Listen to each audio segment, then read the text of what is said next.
तो ये डिस्क्रिमिनेशन पैदा हो रहा है। मैं माननीय एचआरडी मिनिस्टर को धन्यवाद देता हूँ, लेकिन ये सारी चर्चा हो रही है वो हायर एजुकेशन की बात हो रही है, और सबसे ज़्यादा ध्यान आकर्षित कहीं करना है तो प्राथमिक शिक्षा पर करना है। मैंने मोशन ऑफ थैंक्स के उस वक्त भी भाषण किया था, तब भी बताया था कि आज हमारी प्राथमिक शिक्षा में हमारे पास प्राथमिक से लेकर सेकेंडरी तक एसएससी बोर्ड से, स्टेट के एसएससी बोर्ड से, सीबीएसई है, आईसीएसई है और कुछ है।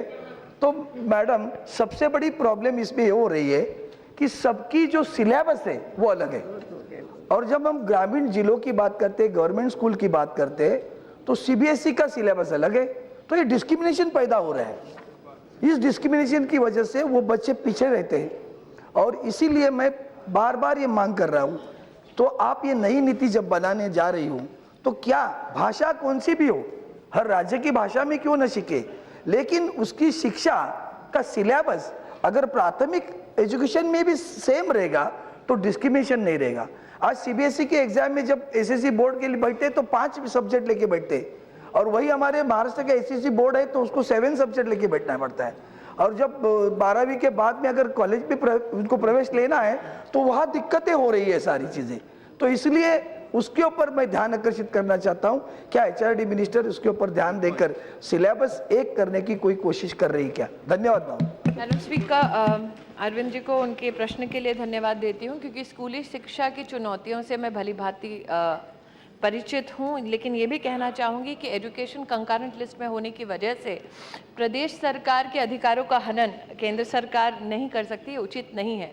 फिर भी मैं सराहना करना चाहूँगी कि जो जितने भी स्कूल बोर्ड्स हमारे प्रदेशों के हैं, हाल ही में, क्योंकि उनका प्रश्न इससे संबंधित एक्चुअली नहीं है, थोड़ा डाइग्रेस करके एक्सपैंड हो रहा है, फिर भी अरविंद जी की सीनियरिटी देख के मैं उनके प्रश्न का मैं भी शॉर्ट में ही बोलूँगी कि सीबीएसई और स्कूल बोर्ड्स के बीच में समन्वय के माध्यम से हाल ही में इन्हीं कुछ चिंताओं को लेकर एक बैठक भी हुई, और प्रदेश के जो स्कूल बोर्ड्स हैं उन्होंने सीबीएसई के साथ बैठ के एक मार्ग प्रशस्त करने का प्रयास किया है, जो अगले एकेडमिक वर्ष में दिखाई देगा। मैं माननीय सदस्य से कहना चाहूँगी कि चिंताएँ इस हाउस में कई वर्ग से आने वाले एमपीज़, कई समुदाय से आने वाले एमपीज़, राज्यों से आने वाले एमपीज़ की होना ये मतलब स्वाभाविक है।